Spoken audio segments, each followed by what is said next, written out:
সামনেই তো শীত আসছে, তাই শীতের এখন প্রিপারেশন নিতে হবে। তো আমি আজকে আমার ভান্ডার দেখাচ্ছি যে এর মধ্যে কি কি আছে। মানে আমার যত কিছু উচ্ছিষ্ট জিনিস আমি এইখানে রেখে দেই, বীজ থেকে সমস্ত কিছু। এবং এমন সময় ভুলেও যাই যে এখানে কি কি আছে। চলে আছে, খুলে দেখাচ্ছে এর ভেতরে কি কি আছে।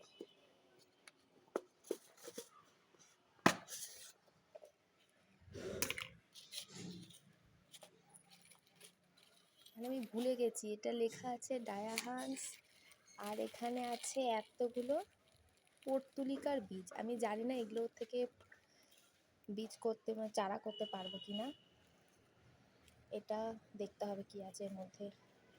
এখানেও পিটুনিয়ার বীজ, অনেকগুলো বীজ, গাছগুলো সবই মারা গেছে।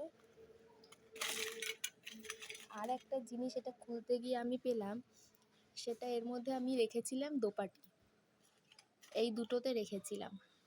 তো এইটা তো আমি গাছ বুনেছি, এটার কথা ভুলেই গেছি, বেমালুম ভুলে গেছি। আজকে যখন আমি পিটুনিয়া রোদে দেবো বলে বের করেছি, তখন দেখছি যে এর মধ্যে এখনও এক শিশি আছে। যাই হোক, এর সিজন তো শেষ, তো এইটাকে এখন রোদে দিয়ে রাখবো যাতে পরের বছর আমি এটাকে দিয়ে চারা করতে পারি। যদি এবছর অনেক চারা কম পেয়েছি, আমি তাই ভাবছি যে এবার বীজ এত কম হচ্ছে কেন। তার মধ্যে কিছু বীজ রেখেছিলাম, ইঁদুরে খেয়ে ফেলেছে।